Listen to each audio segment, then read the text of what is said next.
Part programming మనం చెప్పుకునేది. Part ప్రోగ్రామింగ్‌లో ఏంటంటే మనకి ఒక సెట్ ఆఫ్ ఇన్‌స్ట్రక్షన్స్‌ని ప్రిపేర్ చేస్తామన్నమాట. అంటే it is the set of instructions proposed to get mechanical part starting with desired blank.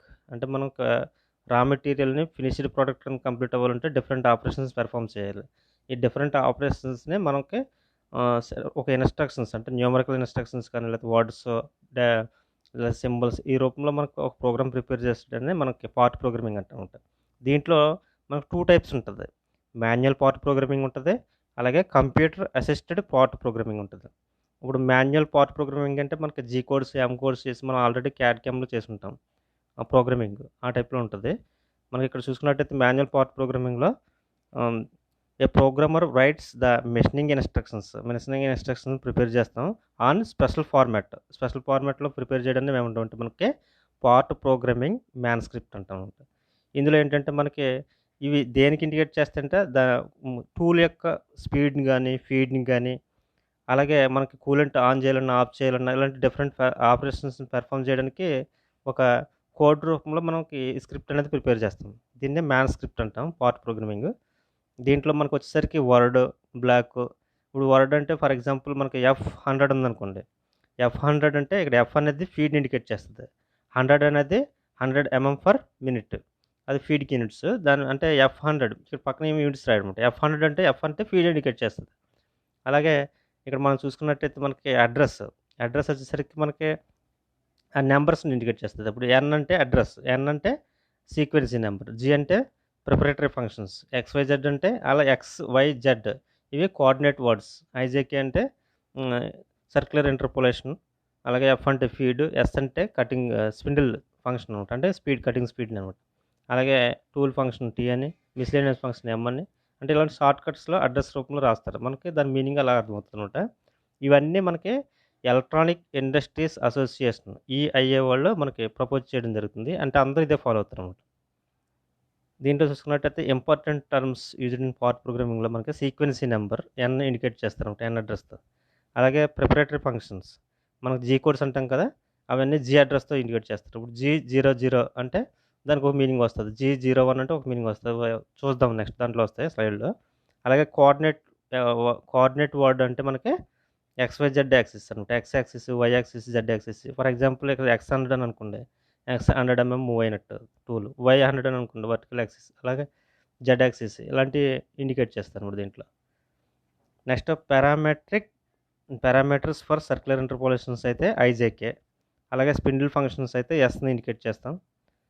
ఇది కటింగ్ స్పీడ్‌కి ఫార్ములా. నెక్స్ట్ ఫీడ్ ఫంక్షన్స్ చూసుకున్నట్టయితే ఎఫ్‌ని ఇండికేట్ చేస్తాం, క్యాపిటల్ ఎఫ్‌ని. అది ఎంఎం ఫర్ రివాల్యూషన్ చూపిస్తది. అంటే ఒక్కొక్క మెషిన్‌కి ఒక్కో యూనిట్ ఉంటది. దాన్ని ఆ మెషిన్‌ని బట్టి మనం ఆ యూనిట్‌ని కన్సిడర్ చేసుకోవాలి అక్కడ నెంబర్‌ని బట్టి. అలాగే టూల్ ఫంక్షన్స్‌ని టీతో అడ్రెస్ చేస్తామన్నమాట. ఇక్కడ 5 డిజిట్స్ ఉంటాయి. ఇప్పుడు T121 అన్నామనుకోండి. T121 అంటే దాని మీనింగ్స్ ఏంటంటే టూల్ ఫ్రమ్ స్టేషన్ 1. 1 అంటే 1 స్టేషన్ ఇండికేట్ చేస్తది.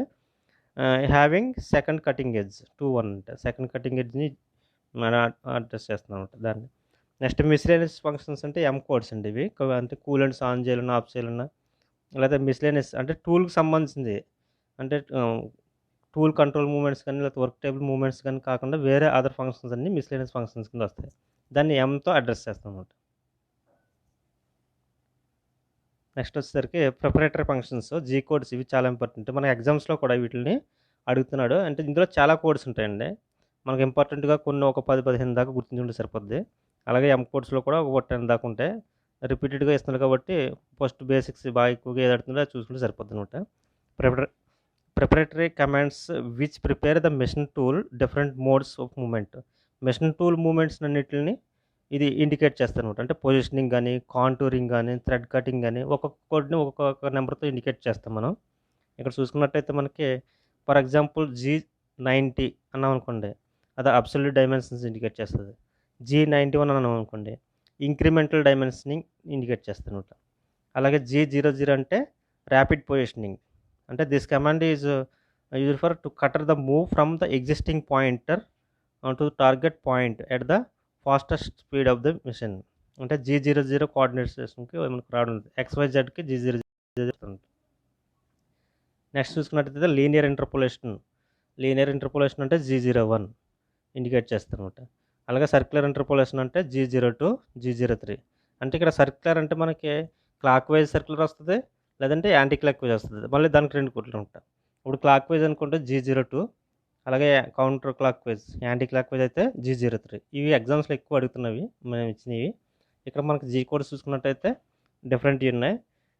G00 అంటే ర్యాపిడ్ పొజిషనింగ్, ఇప్పుడు ఆల్రెడీ చూసాం. G01 అంటే లీనియర్ ఇంటర్పోలేషన్.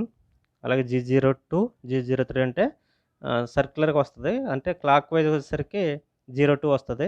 03 అంటే యాంటీ క్లాక్ వైజ్ వస్తది. ఇవన్నీ నెక్స్ట్ ఫస్ట్ 4 గుర్తుంచుకోండి. ఎక్కువగా అయ్యే అడుగుతున్నాడు ఎగ్జామ్స్‌లో. ఇవన్నీ డిఫరెంట్ జీ కోడ్స్ అనమాట మనకి ఇండికేట్ చేసి. దీంట్లో చూసుకున్నట్టయితే మనకి ఇవన్నీ గుర్తుంచుకోకపోయినా పర్లేదు కానీ ఫస్ట్ 4 బాగా గుర్తుంచుకోండి. ఇవేంటంటే మెమరీ కోసం ఇచ్చాం. నెక్స్ట్ ఎం కోడ్స్ కూడా బాగా అడుగుతున్నాడు. మిస్లేనియస్ కోడ్స్ అన్నట్టు. అంటే ఇవి టూల్స్‌కి సంబంధించినవి. అంటే టూల్ రొటేషనల్ మోషన్ గాని లేకపోతే టూల్ మూవ్‌మెంట్స్‌ని ఇండికేట్ చేయవి ఎప్పుడని. M00 అంటే మనకి ప్రోగ్రామ్ స్టాప్ చేయడానికి M00ని యూజ్ చేస్తామన్నమాట. అలాగే M02 అంటే end of the program. Last మొత్తం అంతా మన ప్రోగ్రామ్ అంతా అయిపోయిన తర్వాత మొత్తం ఎండ్ ఆఫ్ ది ప్రోగ్రామ్ 02ని ఇండికేట్ చేస్తారు. స్పిండిల్ స్టార్ట్ చేయాలంటే M03. స్పిండిల్‌ని ఇదేంటంటే క్లాక్ వైజ్. 04 అంటే కౌంటర్ క్లాక్ వైజ్, అంటే రివర్స్ డైరెక్షన్, అంటే యాంటీ క్లాక్ వైజ్ కింద వస్తుందన్నమాట. అలాగే స్పిండిల్ స్టాప్ చేయాలంటే 05. టూల్ చేంజ్ చేయాలంటే 06. ఎం కోడ్స్ బాగా నేర్చుకోండి. ఇవన్నీ ఇంపార్టెంట్ అక్కడ ఇచ్చినవన్నీ. నెక్స్ట్ 09 కూడా అడుగుతున్నాడు, కూలెంట్ ఆఫ్. ఇక్కడ వీటితో పాటు ఇక్కడ M09 కూడా చూసుకోండి, కూలెంట్ ఆఫ్ అనమాట. మిగతావి కూడా చూసుకున్నా మంచిదే, కానీ ఎగ్జామ్ పాయింట్ ఆఫ్ వ్యూలో అయితే ఇవి వరకే. M00 నుంచి M010 వరకు చూసుకుంటే చాలు. M09 అంటే కూలెంట్ ఆఫ్. నెక్స్ట్ కంప్యూటర్ ఇప్పుడు వరకు ఇవన్నీ చెప్పుకున్నవన్నీ మనకి మాన్యువల్గా పార్ట్ ప్రోగ్రామింగ్ అనమాట. ఇవి వచ్చేసరికి computer aided part programming. Computer aided అంటే ఇదేంటంటే మనకు చెప్పిన మాన్యువల్గా ఇప్పుడు ఇందులో కాంప్లెక్స్ షేప్స్ కూడా మనం ఈజీగా చేయొచ్చు. స్పెషల్ సాఫ్ట్వేర్స్ యూజ్ చేయొచ్చు అనమాట. దీంట్లో మిషన్ అంటే సిఎన్సి మిషన్కి సంబంధించింది కంప్యూటర్కి సాఫ్ట్వేర్స్ యూజ్ చేసి, అంటే టూల్స్ మానిటరింగ్ అంతా ఇక్కడ కంప్యూటర్ సాఫ్ట్వేర్ చూసుకుంటుంది. మనం ప్రిపేర్ చేయవలసిన లేదు మాన్యువల్గా. ఇందులో complex shaped components requires calculations to produce the component is done by the programming software content in the computer. Complex shapes చేయాలంటే మనకు దాంట్లో కష్టం అవుతుంది, దీంట్లో ఈజీగా చేసుకోవచ్చు. అలాగే programmer communicates with the system through system language నుంచి కమ్యూనికేట్ చేసి మనకి ఆపరేట్ చేయడం జరుగుతుంది. దీంట్లో మనకి ఎగ్జామ్ పాయింట్ ఆఫ్ వ్యూలో చూసుకున్నట్టయితే మనకి ఏపీటీ ఫస్ట్ లాంగ్వేజ్, మనకి కంప్యూటర్ ఎయిడెడ్ పార్ట్ ప్రోగ్రామింగ్లో ఏపీటీ ఆటోమేటికల్లీ ప్రోగ్రామర్ టూల్స్. ఇది ఒకసారి దాని ఫుల్ మీనింగ్ కూడా అడుగుతున్నాడు. ఏపీటీ అంటే ఏంటంటే, ఏపీటీ అంటే మనకి కంప్యూటర్ ప్రోగ్రామ్డ్ టూల్స్ అనమాట. ఇవి ఏపీటీ అనేది మనకి ఆటోమేటిక్గా దాని టూల్స్ ఎలా మూవ్మెంట్స్ అవ్వాలన్నది సాఫ్ట్వేర్లో మనం ఇవ్వడం జరుగుతుంది. దీంట్లో చూసుకున్నట్టయితే ఎగ్జాంపుల్స్లో మనకి ఎక్కువగా అడిగేది ఈ టైప్ ఆఫ్ సాఫ్ట్వేర్స్ అడుగుతున్నాడు. దీంట్లో ఇవి కాకుండా ఏపీటీ కాకుండా ఇంకేమున్నాయంటే మనకి అడాప్ట్, అలాగే ఆటోస్పాట్, కాంపాక్ట్, సిఎల్, ఎక్సెప్ట్ అంటే EXAPT అనమాట. మన ఎగ్జామ్స్లో 2 years బ్యాక్ ఇది అడిగాడు అనమాట. ఎక్సెప్ట్ EXAPT అనేది మనకి ఏంటి అని అడుగుతాడంట. అది ఒకసారి హార్డ్వేర్ లేదా సాఫ్ట్వేర్ లేదా ఇలాంటి టైప్స్ అడగచ్చు అనమాట. ఇది ఎక్సెప్ట్ అనేది ఒక కంప్యూటర్ ఎయిడెడ్ పార్ట్ ప్రోగ్రామింగ్ అనమాట. ఈ లాంగ్వేజ్ గుర్తుంచుకోండి. దీంతో పాటు మనకి ఇట్లా compact, 2CL, romance, autospot, adapt, split ఇలాంటి డిఫరెంట్ లాంగ్వేజెస్ ఉన్నాయి. దాంతోపాటు ఎక్సెప్ట్ కూడా అడుగుతున్నాడు, అది కూడా చూసుకోండి ఒకసారి. అలాగే నెక్స్ట్ ఇందులో చూసుకున్నట్లయితే మనకి ఏపీటీ లాంగ్వేజ్ వాజ్, ఇది ఎన్సీ పార్ట్ ప్రోగ్రామింగ్కి సంబంధించింది. అలాగే నెక్స్ట్ ఎన్సీ కానీ సిఎన్సీ కానీ ఇందులో వచ్చేసరికి ఎక్కువగా ప్రజెంట్ వాడుతుందంతా ఏపీటీకి సంబంధించింది వాడుతున్నారు. ఇందులో మనకి చూసుకున్నట్టయితే టైప్స్ ఆఫ్ స్టేట్మెంట్స్ ఎలా ఉంటాయంటే జామెట్రికల్ స్టేట్మెంట్స్, అంటే టూల్ పొజిషనింగ్ ఎలా మూవ్ అవ్వాలన్నది, అలాగే motion statements, post processor statements, auxiliary statements అని ఈ డిఫరెంట్ టైప్స్ మనం దీంట్లో స్టేట్మెంట్స్ వాడుతున్నాం ఏపీటీ లాంగ్వేజ్లో. దీంట్లో నెక్స్ట్ చూసుకున్నట్టయితే మనకి FMS ఉంది, flexible manufacturing system. Flexible manufacturing system అంటే మనకి ఇందులో ఏంటంటే మనకి నెంబర్ ఆఫ్ సిస్టమ్స్ని, అంటే నెంబర్ ఆఫ్ మిషన్స్ని మనకి డిఎన్సి టైప్ అనమాట. చూడండి ఒక దీంట్లో ఒకసారి చూసుకున్నట్టయితే మనకి flexible manufacturing system is a automated machine cell consisting A group of processing work stations. అంటే ఇక్కడ నెంబర్ ఆఫ్ వర్క్ స్టేషన్స్ ఉంటాయి.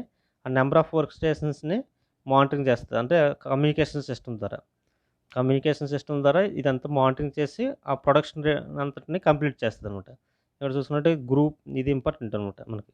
ఫ్లెక్సిబుల్ మ్యానుఫ్యాక్చరింగ్ సిస్టంలో వర్క్ స్టేషన్స్ ఎక్కువ, అంటే మోర్ దాన్ 2 or 4 లేకపోతే 4 ఉండొచ్చు, 10 ఉండొచ్చు, 5 ఉండొచ్చు, ఎన్నైనా ఉండొచ్చు.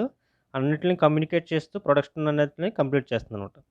ఇదే ఈ group of processing work stations inter connected with automated material handling and storage system.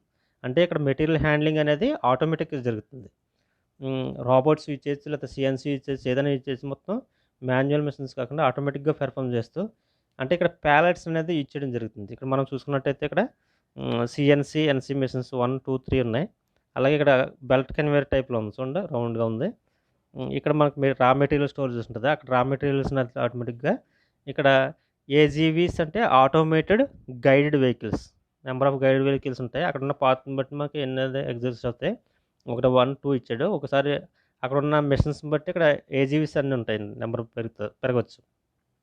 ఈ ఏజీవీస్ త్రూ ప్యాలెట్స్ ద్వారా, అంటే ప్యాలెట్స్ అంటే మనకి ఎగ్జామ్స్లో కూడా అడుగుతాడు. ప్యాలెట్స్ అనేది ఎందులో యూజ్ చేస్తారంటే ఎక్కువగా ఫ్లెక్సిబుల్ మ్యానుఫ్యాక్చరింగ్ సిస్టంలో యూజ్ చేస్తారు. ఈ ప్యాలెట్స్ అనేది వర్క్ని లోడింగ్ చేయడానికి, అన్లోడింగ్ చేయడానికి యూజ్ చేస్తారనమాట. ఆ ప్యాలెట్స్ ద్వారా ఈ ఏజీవీస్ ఇవి వర్క్ స్టేషన్కి తీసుకెళ్తాయి. మిషన్ 1 దగ్గర కొన్ని ఆపరేషన్స్ పెర్ఫామ్ అవుతాయి. తర్వాత మిషన్ 2 దగ్గర నెక్స్ట్ ఆపరేషన్స్ అలాగే లాస్ట్కి వచ్చేసరికి వర్క్ అంతా కంప్లీట్ అయిపోయిన తర్వాత మళ్ళీ అవి ఏజీవీస్ మీద ప్యాలెట్స్ ద్వారా మళ్ళీ స్టోరేజ్ సిస్టమ్కి వస్తాయన్నమాట. ఇక్కడ అంటే మెటీరియల్ హ్యాండ్లింగ్ సిస్టమ్ అంతా ఆటోమేటిక్గా జరుగుతుంది అనమాట. ఈ సిస్టమ్ అంతటిని మనం ఫ్లెక్సిబుల్ మ్యానుఫ్యాక్చరింగ్ సిస్టమ్స్ అంటాం. దీంట్లో చూసుకున్నట్టయితే మనకి ఎందుకు అవసరం ఉంటుందంటే దీనికి మన మ్యానుఫ్యాక్చరింగ్ సైకిల్ బాగా తగ్గుతుంది. అంటే సైకిల్ టైం అనేది బాగా తగ్గిపోతుంది.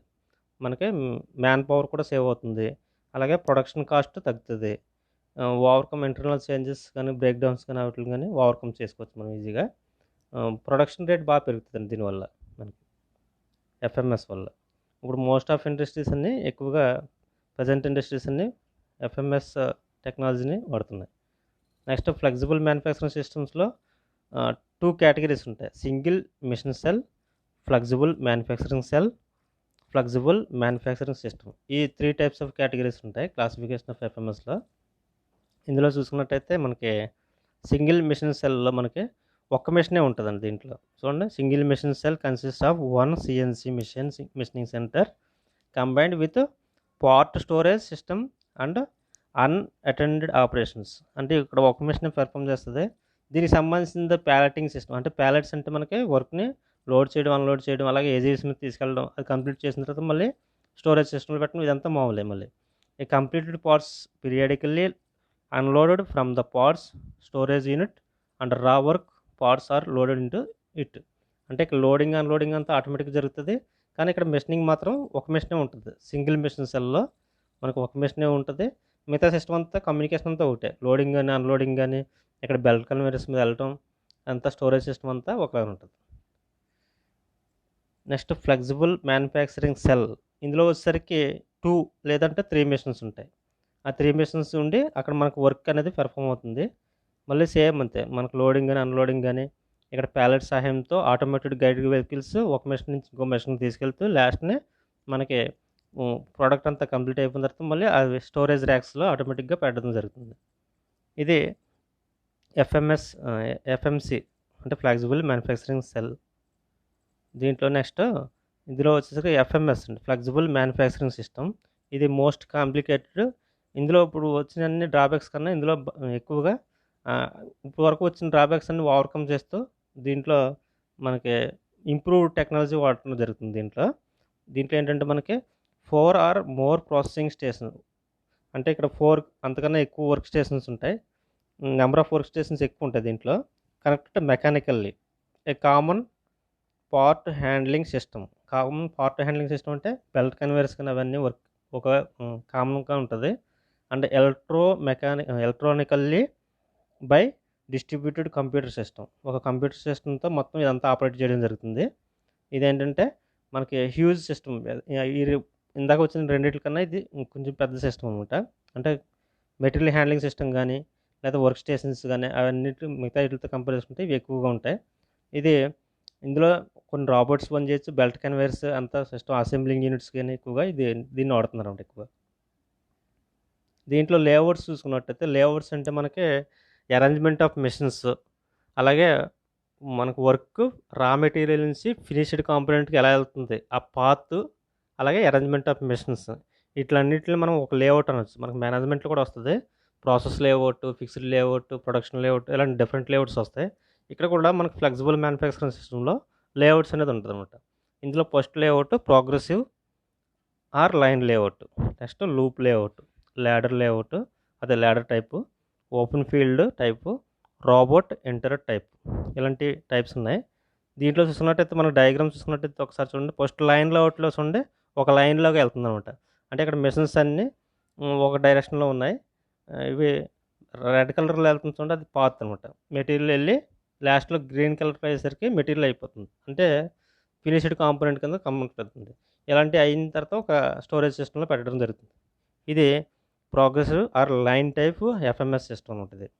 అంటే మనకి అరేంజ్‌మెంట్ ఆఫ్ మెషిన్స్ అన్ని ఒక లైన్‌లో పెట్టడం జరుగుతుంది. నెక్స్ట్ దీంట్లో వచ్చేసరికి లూప్ టైప్ అంటే క్లోజ్డ్ సిస్టమ్ అనమాట. ఒక ఎలిప్టికల్ షేప్‌లో ఉంది ఇది. మనకు రెడ్ కలర్‌లో వచ్చింది.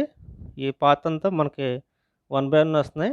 ఇవి మెషిన్స్ 1 బై 1 కంప్లీట్ అయిన తర్వాత మొత్తం లాస్ట్‌కి వచ్చేసరికి గ్రీన్ కలర్‌లో బయటకొస్తుంది మెటీరియల్. అంటే ఫినిష్డ్ కాంపోనెంట్ బయటకొస్తుంది గ్రీన్ కలర్‌లో. ఇలా రావడం ఈ పాత్ అంతా ఇలా అరేంజ్‌మెంట్ అయింది కాబట్టి ఇదంతా లూప్ టైపు ఎఫ్ఎంఎస్ అనమాట ఇది. Next ladder type. ల్యాడర్ టైప్‌లో చూడండి మనకి ఫస్ట్ బ్లాక్‌లో మనకు మెటీరియల్ వెళ్ళింది. ఆ మెటీరియల్ అంతా కంప్లీట్ అయిపోయిన తర్వాత మళ్ళీ గ్రీన్ కలర్‌లో మళ్ళీ బయటకొచ్చేస్తుంది. సెకండ్ బ్లాక్‌లోకి వెళ్ళింది. అక్కడ మెటీరియల్ అంతా కంప్లీట్ అయిపోయిన తర్వాత ఇలా వచ్చింది. అంటే ఇక్కడ ఏ బ్లాక్‌లో ఆ బ్లాక్‌లోనే మనకు మెటీరియల్ వెళ్ళడం, రా మెటీరియల్ వెళ్ళడం, ఫినిష్డ్ కాంపోనెంట్స్ మీద రావడం జరుగుతుంది. ఈచ్ బ్లాక్‌లో కంప్లీట్ అయిన ఫినిష్డ్ కాంపోనెంట్స్ అన్నీ మళ్ళీ ఒక డైరెక్షన్‌లో ఇక్కడ గ్రీన్ కలర్‌లో బయటకొస్తున్నాయి. ఈ టైప్ ఆఫ్ కన్‌స్ట్రక్షన్ మనం ల్యాడర్ టైప్ ఎఫ్ఎంఎస్ అంటాం. అలాగే నెక్స్ట్ ఓపెన్ ఫీల్డ్ టైపు. ఇది పెద్ద పెద్ద కన్‌స్ట్రక్షన్స్‌కి ఎక్కువగా వాడతారు ఓపెన్ ఫీల్డ్ టైపు. ఇందులో ఫ్లెక్సిబిలిటీ ఎక్కువగా ఉండడం కోసం మెషిన్ చేంజెస్ గానీ, different he large type of కాంపోనెంట్స్‌కి ఈ type of open field type ఎఫ్ఎంఎస్‌ని వాడతారు. ఇందులో కూడా మనకి డైరెక్షన్ ఇవ్వడం జరిగింది చూడండి ఒకసారి. Next robot center type. Robot center type అంటే ఇక్కడ మనకి రోబోటిక్ మెషిన్స్ గానీ అవి ఆపరేట్ అవుతున్నప్పుడు మెటీరియల్ మూవ్‌మెంట్ ఎలా ఉందనేది చూపిస్తా ఉంటాం. ఇవి డిఫరెంట్ టైప్స్. Next applications. మనం ఎఫ్ఎంఎస్‌కి ఎక్కడ వాడతారంటే మనకి అప్లికేషన్స్ మెటల్ కటింగ్ మెషిన్స్‌ని అంటే మెటల్స్ కట్ చేసే చోట, మెటల్ ఫార్మింగ్ అంటే ఎక్స్‌ట్రూజన్ గానీ, రోలింగ్ గానీ, కాంపాక్టింగ్ గానీ ఇలాంటి డిఫరెంట్ ప్రాసెస్‌ని మనం చదివాం కదా! అలాగే మెటల్ ఫార్మింగ్ ప్రాసెస్, కాస్టింగ్స్ కానీ ఇలాంటి డిఫరెంట్ అప్లికేషన్స్ కాడ పెయింటింగ్స్, అసెంబ్లీస్, అలాగే సర్ఫేస్ ట్రీట్మెంట్, ఇన్స్పెక్షను, టెస్టింగ్ ఇలాంటి ఆర్క్ వెల్డింగ్స్ ఇలాంటి డిఫరెంట్ అప్లికేషన్స్‌లో మనకి ఎఫ్ఎంఎస్ అనేది వాడుతున్నారనమాట. అలాగే మ్యానుఫ్యాక్చరింగ్ సిస్టమ్స్ అంటే మనకి ఇవి వస్తాయి. ఆటోమొబైల్స్ కూడా వస్తాయి. డిఫరెంట్ మ్యానుఫ్యాక్చరింగ్ ఇండస్ట్రీస్‌లో ఎఫ్ఎంఎస్ అనేది వాడటం జరుగుతుంది. అడ్వాంటేజెస్ చూసుకున్నట్టయితే మనకి క్యూయింగ్ టైమ్ అంటే వెయిటింగ్ టైమ్ గానీ, సెటప్ టైమ్ గానీ బాగా తగ్గుతది. ఎఫిషియన్సీ బాగా ఇంప్రూవ్ అవుతుంది. ప్రొడక్ట్ కంప్లీషన్ టైమ్ రెడ్యూస్ అవుతుందనమాట. హ్యూమన్ పవర్స్‌ని గానీ ఆటిల్ని గానీ బెస్ట్‌గా యూజ్ చేసుకోవచ్చు దీంట్లో. ఇంప్రూవ్ ప్రొడక్ట్ రూటింగ్ అంటే మనకి material path, raw material finished component కింద వెళ్తుంది కదా! ఈ మెటీరియల్ పాత్ అనేది బాగా ఇంప్రూవ్ అవుతుందనమాట. అంటే ఎఫెక్టివ్ యూజ్ ఆఫ్ మ్యాన్ పవర్‌ని, మెటీరియల్స్‌ని అలాగే స్పేస్‌ని అంటే వర్క్ స్టేషన్ యొక్క స్పేస్‌ని మనం ప్లేస్‌ని అంటే వర్క్ ఏరియాని కూడా మనం ఎఫెక్టివ్‌గా యూజ్ చేసుకోవచ్చు దీంట్లో. ఇవి మెయిన్ అడ్వాంటేజెస్. నెక్స్ట్ డిసడ్వాంటేజెస్ ఏంటంటే ఇది మోర్ ఎక్స్‌పెన్సివ్ అండి. అంటే కాస్ట్‌లీ. అంతా ఆటోమేటెడ్ గైడ్ వెహికల్స్ గానీ, ఆటోమేటిక్ సిస్టమ్, రోబోటిక్ సిస్టమ్స్ ఇవన్నీ యూజ్ చేస్తున్నాం కాబట్టి కన్వెన్షనల్ సిస్టమ్‌తో పోల్చుకుంటే ఇది మోస్ట్ కాస్ట్‌లీగా ఉంటది. అలాగే సబ్స్టాన్షియల్ ప్రీ ప్లానింగ్ యాక్టివిటీ. దీనికి సంబంధించిన సాఫ్ట్‌వేర్స్ కానీ, ప్రోగ్రామింగ్ గానీ అవి గానీ మనకి కాస్ట్‌లీగా ఉంటాయి. ఇవి. నెక్స్ట్ చూసుకున్నట్టయితే రోబోటిక్స్‌లో మనకి ఇది చాలామంది చూసుంటాం మనం. బయట కూడా చూసుంటాం. రోబోట్‌లో ఏంటంటే మనకి రిపిటేటింగ్ వర్క్స్‌కి లేదంటే ఫైర్ హాజార్డ్స్ ఉన్న వర్క్స్‌కి ఇలా కెమికల్ ప్లాంట్‌లో మనకి రిపిటేటివ్ వర్క్స్‌కి ఎక్కువగా వాడుతూ ఉంటారు ఇండస్ట్రీస్‌లో.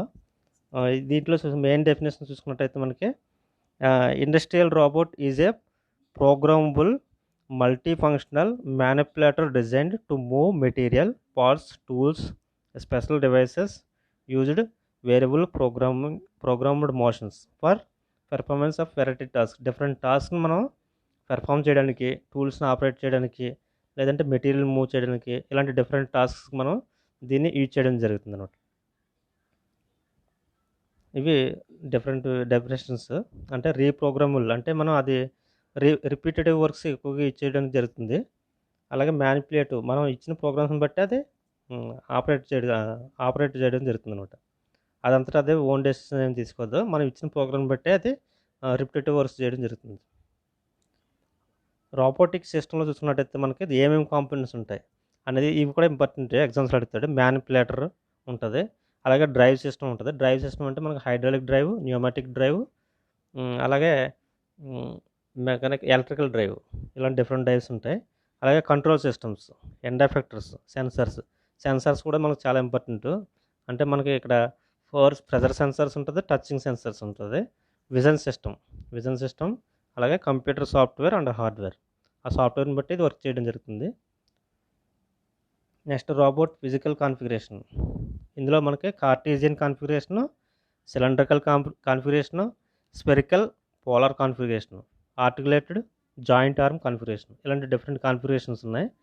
ఈ కాన్ఫిగరేషన్స్ మనకి దాన్ని బట్టి అది వర్క్ మనకి ఏ టైప్ ఆఫ్ కావాలనేది ఇండస్ట్రీలో చూసుకుంటారు.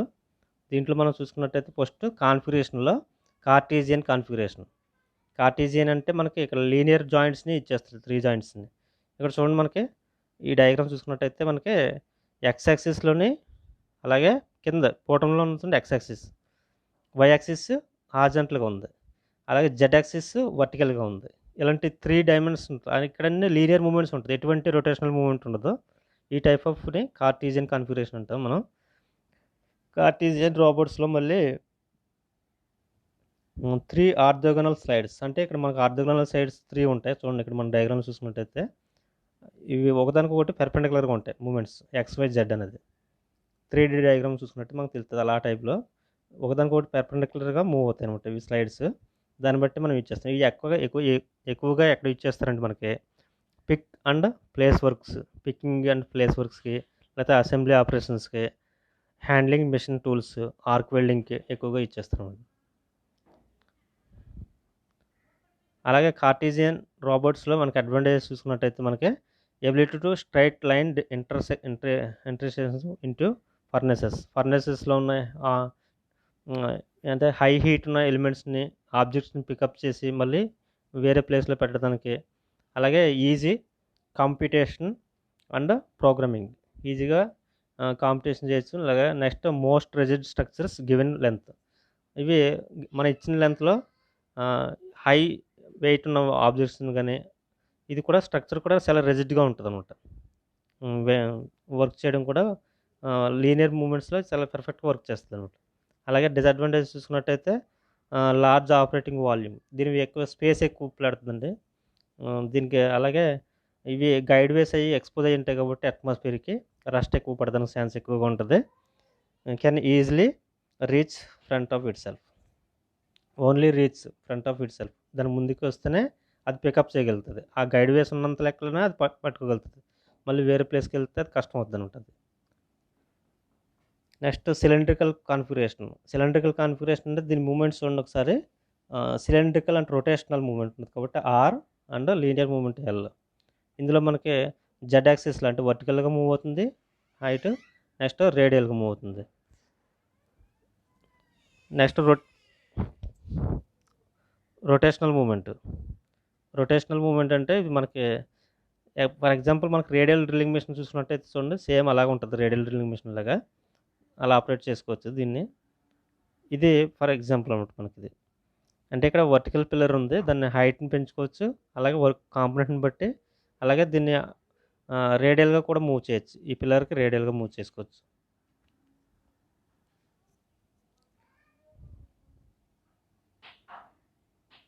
రేడియల్గా మూవ్ అవుతుంది ఇది. Next commonly used for handling die casting మిషన్స్కి, అసెంబ్లీ ఆపరేషన్స్కి, హ్యాండ్లింగ్ మిషన్ టూల్స్కి, అలాగే స్పాట్ వెల్డింగ్కి ఎక్కువగా దీన్ని యూజ్ చేస్తారు. కార్టీజియన్ రోబోట్స్, అదే సిలిండ్రికల్ రోబోట్స్ని. ఇది మనం చూసుకున్నట్టయితే డయాగ్రామ్ మనకి ఇలా ఉంటుంది. Cartesian robot, cylindrical robot. Next cylindrical రోబోట్స్లో అడ్వాంటేజెస్ ఏంటంటే మనకి can reach all round itself. ఈ రౌండ్ ప్లేస్లో ఎంత తిరగలుగుతుందో ఆ ప్లేస్కనే ఇది వెళ్ళగలుగుతుంది. Rotational axis easy to seal. Rotational axis ఈజీగా మనకి యాక్సెసిబిలిటీ ఎక్కువగా ఉంటుంది. అలాగే రిలేటివ్లీ ఈజీ ప్రోగ్రామింగ్ కూడా దీన్ని ఈజీగా చేసుకోవచ్చు అంటే ఇవి మెయిన్ అనమాట దీంట్లో. Next spherical polar robots. Spherical polar robots అంటే ఇవి మనకి ఇందాక వచ్చింది మనకి ఏంటంటే కిందకి డౌన్వర్డ్ మూవ్మెంట్ ఉంటుంది. రొటేషనల్ మూవ్మెంట్ అనేది ఇక్కడ మనకు 2 టైప్స్లో ఉంటుంది. ఇక్కడ చూసుకున్నట్టయితే మనకి ఇది రొటేషనల్ మూవ్మెంట్ ఇలా ఉంటుంది. నెక్స్ట్ ఇది ఇటు కూడా వెళ్తుంది అనమాట. ఇందాక వచ్చింది మనకైతే అలా లేదు, ఇలా రొటేషనల్ జస్ట్ ఇలా రొటేషనల్ మూవ్మెంట్ ఉంది దీనికి తేడాది. దీంట్లో వచ్చేసరికి స్పెరికల్ పోలార్ రోబోట్స్లో వచ్చేసరికి మనకి ఎక్కువగా ఏం చేస్తామంటే మనకి డైకాస్టింగ్, అలాగే ఫెట్లింగ్ machines, next handling machine tools, arc welding and spot welding వీటిల్లో ఇచ్చేస్తుంది. స్పెరికల్ అడ్వాంటేజెస్ అంటే large work envelope, 2 rotary drives. అంటే ఇక్కడ రోటరీ డ్రైవ్స్ ఇందాక ఓ దాంట్లోనే ఉంది. దీంట్లో వచ్చేసరికి పోలార్ రోబోట్స్లో రోటరీ డ్రైవ్స్ 2 ఉంటాయి దీంట్లో. ఆర్టికులేటెడ్ రోబోట్, ఇది ఎగ్జామ్ పాయింట్ ఆఫ్ వ్యూలో దీన్ని ఎక్కువ అడుగుతున్నాడు. ఆర్టికులేటెడ్ రోబోట్ ఎలా అడుగుతాడంటే మనకి దీని కన్స్ట్రక్షన్ హ్యూమన్ అంటే మనకి హ్యూమన్ హ్యాండ్ టైప్లో కన్స్ట్రక్షన్ చేసింది, హ్యూమన్ హార్మ్ టైప్లో కన్స్ట్రక్షన్ చేసింది ఏ టైప్ ఆఫ్ రోబోట్ అంటే మనకి ఆర్టికులేటెడ్ రోబోట్ అనమాట. ఆర్టికులేటెడ్ రోబోట్స్లో మనకి 2 టైప్స్ ఉంటుంది. అంటే ఈ కంపెనీస్ నేమ్స్ దాన్ని బట్టి స్కెరా ఒకటి, ప్యూమా ఒకటి. ఇవి మోస్ట్ కామన్గా ఎక్కువగా ఇండస్ట్రీస్లో వీటిని ఎక్కువగా ఇచ్చేస్తూ ఉంటుంది. చూడండి స్కెరా ఇది చూసుకున్నట్టయితే ఇది selective compliance assembly robot arm దీని పూర్తి పేరు. దీంట్లో చూసుకున్నట్టయితే మనకి ఎక్కువగా రిపిటేటివ్ వర్క్స్కి, అసెంబ్లీ వర్క్స్కి ఎక్కువగా వాడుతూ ఉంటారు. ఇది మనకి స్కెరా ఈజ్ మోర్ ఆర్ లెస్ ఇక్కడ ఉంది కదా మనకి ఇది హ్యూమన్ హార్మ్ మోషన్. మనకి హ్యూమన్ హార్మ్ మోషన్ ఎలా ఉందో అలాగే సేమ్ పెర్ఫామ్ చేస్తుంది ఇది యొక్క మూమెంట్స్ మొత్తం. ఇది Puma programmable universal mission for assembly, దానికోసం ఎక్కువగా ఇచ్చేస్తారు దీన్ని కూడా అంతే సేమ్. ఇది perfectly used for assembly applications which do not require high precision and such as welding కానీ స్టాకింగ్ ఆపరేషన్స్ ఎక్కువ వాటికి ఇచ్చేస్తూ ఉంటారు దీన్ని. బేసిక్ మోషన్స్ చూసుకున్నట్టయితే మనకి 6 degrees ఆఫ్ ఫ్రీడమ్ ఉంటుంది ఈ ఆర్టికులేటెడ్ టైప్లో. 6 degrees ఆఫ్ ఫ్రీడమ్ మనకి ఎలా ఉంటుంది అంటే మనకి first 3 arm body motions. Arm అంటే మనకి హ్యాండ్ మూమెంట్, ఇది rotational transfer and vertical transfer, radial transfer. ఇవి ఈ ఫస్ట్ 3 మోషన్స్. సెకండ్ 3 వచ్చేసరికి wrist motions, wrist swivel, wrist bend and wrist అంటే స్వివిల్ టు ద రిస్ట్ అనమాట, స్వివిల్ ఆఫ్ ద రిస్ట్. ఈ 6 motions మనం ఇక్కడ యూజ్ చేయడం జరుగుతుంది ఈ టైప్ ఆఫ్ రోబోట్స్లో. దీంట్లో తీసుకున్నట్టయితే మనకి ఇదిగోండి ఇక్కడ ఉంది కదా, ఫస్ట్ మోషన్ ఎక్కడ ఉంది, ఇది రౌండ్ ఇక్కడ ఉంది. తర్వాత సెకండ్ది వచ్చేసరికి ఈ టైప్, థర్డ్ది వచ్చేసరికి ఈ టైప్, ఇది ఫిఫ్త్, ఫోర్త్ వన్ అయితే ఇక్కడ ఉంది. అలాగే 5th వన్ ఇది, 6th వన్ ఇది. అవి చూసుకోండి ఒకసారి నెంబర్స్ అవి. ఫస్ట్ వన్ ఇది రొటేషనల్ ట్రాన్స్ఫర్స్, సెకండ్ వన్ వచ్చేసరికి రేడియల్ ట్రాన్స్ఫర్, అలాగే థర్డ్ వన్ వచ్చేసరికి వర్టికల్ ట్రాన్స్ఫర్, ఇది 4th వన్ వచ్చేసరికి రిస్ట్ స్వింగ్, 5th వన్ వచ్చేసరికి రిస్ట్ బెండ్, అలాగే రిస్ట్ 6th వన్. ఇలాంటి డిఫరెంట్ 6 degrees ఆఫ్ ఫ్రీడమ్ అనమాట. ఇవి 6 మూమెంట్స్ ఉన్నాయి కాబట్టి. అలాగే రోబోట్ మోషన్ సిస్టమ్, ఇందులో వచ్చేసరికి పాయింట్ టు పాయింట్ ఉంటుంది, కంటిన్యూస్ పాత్ ఉంటుంది. మనకి ఎక్కడంటే పాయింట్ టు పాయింట్ ఇవి యాక్టివ్ స్పెసిఫికేషన్స్ అంటే మనకి ఎన్సీ మిషన్ క్లాసిఫికేషన్ వచ్చినప్పుడు కూడా అంతే. పాయింట్ టు పాయింట్ అనగానే మనకి డ్రిల్లింగ్ మిషన్ కానీ, స్పాట్ వెల్డింగు, రీమింగు, ఈ అప్లికేషన్స్ మనకు గుర్తు రావాలి. కంటిన్యూస్ పాత్ అంటే మనకి మిల్లింగ్ కానీ టర్నింగ్ కానీ గుర్తు రావాలి.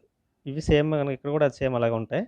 Robot point to point type అయితే మనకి ఇవి వచ్చేసరికి మనకి ఎక్కువగా డ్రిల్లింగ్లో ఎక్కువగా వాడుతూ ఉంటారు. ఇందులో కామన్ అప్లికేషన్స్ అంటే మనకి compacting, insertions, spot welding, hole drilling వీటిల్లో వాడుతున్నారు ఎక్కువగా పాయింట్ టు పాయింట్ రాబర్ట్స్. అలాగే కంటిన్యూస్ పాత్ అంటే మనకి ఇవి కూడా వెల్డింగ్ స్లాట్లో వాడతారు. అంటే దీనిలో 2 టైప్స్ ఉంటుంది. మనకి కంటిన్యూస్ స్ట్రైట్ లైన్ ఉంటుంది. అలాగే కాంటరింగ్ అంటే సర్క్యులర్స్ కానీ సరే స్ట్రైట్ లైన్ కాకుండా ఏదైనా వేరే పాత్ని మనకి కాంటరింగ్ అంటారు అనమాట. ఇందులో వచ్చేసరికి మనకి కంటిన్యూస్ పాత్రలలో స్ప్రే పెయింటింగ్స్ చేయడానికి, ఫినిషింగ్, గ్లూయింగ్, ఆర్క్ వెల్డింగ్కి ఎక్కువగా వాడుతూ ఉంటారు. ఇవి డ్రైవ్స్ చూసుకున్నట్టయితే మనకి హైడ్రాలిక్ డ్రైవ్ మెకానిజం. ఇది ఏంటంటే మనకి హెవీ పార్ట్స్ నట్లు మూవ్ చేయడానికి ఎక్కువగా హైడ్రాలిక్ డ్రైవ్స్ వాడరు. ఇది నాయిస్ తక్కువ ఉంటుంది, డిఫరెంట్ స్పీడ్స్ని అచీవ్ అవ్వచ్చు, లార్జ్ కాదంటే స్పేస్ ఏరియా ఎక్కువగా ఉంటుంది, లీకేజ్ ప్రాబ్లమ్స్ ఎక్కువగా ఉంటుంది డ్రాబ్యాక్ హైడ్రాలిక్ డ్రైవ్లో. ఎలక్ట్రిక్ డ్రైవ్లో వచ్చేసరికి హైడ్రాలిక్ డ్రైవ్ అంత కెపాసిటీ కాదు కానీ మీడియం అండ్ లో కెపాసిటీ రోబోట్స్ ఎక్కువగా వాడతారు. దీంట్లో డీసీ పవర్ని వాడతారు. ఇందులో వచ్చేసరికి నెక్స్ట్ న్యూమాటిక్ వచ్చేసరికి ఇంకా లో కెపాసిటీ, ఆ రెండింటితో కలుపుకుంటే. ఇందులో ఏంటంటే లీకేజ్ ప్రాబ్లమ్స్ కూడా దీంట్లో ఉంటుంది, ఎయిర్ లీకేజ్ అట్లా. లెస్ ఎక్స్పెన్సివ్, తక్కువ కాస్ట్ కూడా న్యూమాటిక్. నెక్స్ట్ సెన్సార్ సిస్టమ్స్ ఉంది. సెన్సార్స్లో మనకి టాక్టైల్ సెన్సార్స్ వాడుతుంది. దీంట్లో 2 టైప్స్ ఉంటుంది, touch sensors, stress sensors. Touch అంటే మనకు ఆబ్జెక్ట్ పికప్ చేయాలన్నా టచ్ సెన్సార్స్ ఇంపార్టెంట్. స్ట్రెస్ అంటే మనకి డ్రిల్లింగ్ చేయాలన్నా లేకపోతే వెల్డింగ్ చేయాలన్నా దీంట్లో స్ట్రెస్ సెన్సార్స్ అంటే టచ్ సెన్సార్స్ అనేది whether the contact has been made with an object, a simple micro switch can serve a purpose as a touch sensors. Micro switch వాటిని ఎక్కువగా టచ్ సెన్సార్స్ వాడుతుంది జరుగుతుంది. స్ట్రెస్ సెన్సార్స్ అంటే మనకి ఇక్కడ strain gauge డివైసెస్ని ఎక్కువగా వాడతారు అన్నమాట. అప్లికేషన్స్ చూసుకున్నట్టయితే మనకి లోడింగ్ అని, వెల్డింగ్, పెయింటింగ్, ఇన్స్పెక్షన్, అసెంబ్లింగ్, ఇలాంటి డిఫరెంట్ చాలా వీటిల్లో మొత్తం మోస్ట్ ఆఫ్ ఇండస్ట్రీస్లో మొత్తం ఆటోమేటెడ్ ఇండస్ట్రీస్లో ఎక్కువగా వీటిని వాడటం జరుగుతుంది. అడ్వాంటేజెస్ చూసుకున్నట్టయితే మనకి ఇది ఎక్కువగా ఫైర్ హాజర్డ్స్, రిస్క్ ఏరియాస్లో దీన్ని ఎక్కువగా రోబోట్స్నే వాడుతూ ఉంటారు. కెమికల్ ఇండస్ట్రీస్లో కానీ ఎక్కువగా ఫైర్ ఎక్కువగా ఉన్న వీటిల్లో, లేకపోతే మనం హ్యూమన్ వెళ్ళి ఆపరేట్ చేయలేని ప్రదేశాల్లో ఎక్కువగా ఇది ఆపరేట్ చేయడం జరుగుతుంది అనమాట. అలాగే రిపిటేటివ్ వర్క్స్ ఎక్కువగా ఇది వాడుతూ ఉంటారు. డిసడ్వాంటేజెస్ చూసుకున్నట్టయితే మనకి ఇది సెల్ఫ్ డెసిషన్ ఏం తీసుకోలేదు, మనం ఇచ్చిన ప్రోగ్రామ్ బట్టే ఇది ఆపరేట్ చేయడం జరుగుతుంది అనమాట. అలాగే ఇది ఏమైనా ప్రోగ్రామ్ ఏదైనా డ్యామేజ్ అయినా కానీ మొత్తం మిషన్ అంతా డ్యామేజ్ అవుతుంది, దానివల్ల లాస్ ఎక్కువ రావచ్చు. ఇలాంటి సెన్సార్ సరిగ్గా వర్క్ చేయకపోయినా కానీ అవి డ్యామేజెస్ ఎక్కువగా ఉండొచ్చు.